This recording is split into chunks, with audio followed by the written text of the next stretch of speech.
สบายดี今天我们来学习与เงิน钱有关的单词จ่ายเงินจ่ายเงินเสียเงินเสียเงิน付钱花钱ฝากเงินฝากเงิน存钱ถอนเงินถอนเงิน取钱ทอนเงินทอนเงิน找零ทอนเงินทอนเงิน攒钱โอนเงินโอนเงิน转账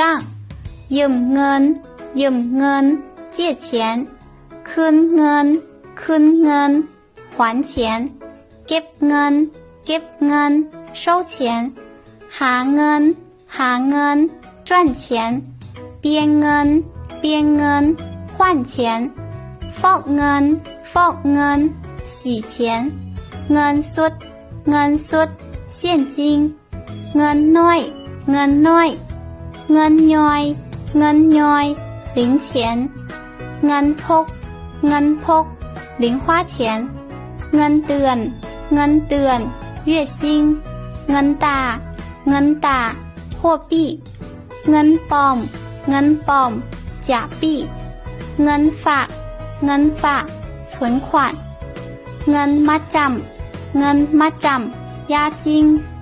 เงินค้ำประกันเงินค้ำประกัน保证金เงินต้นเงินต้น本金เงินรางวัลเงินรางวัล奖金เงินปักไหมเงินปักไหมฝาขวัญเงินหลวงเงินหลวง公款เงินลวงหน้าเงินลวงหน้า预付款เงินปั๊มนานเงินปั๊มนาน退休金好的那么今天的学习就到这里我们下期再见พบกันใหม่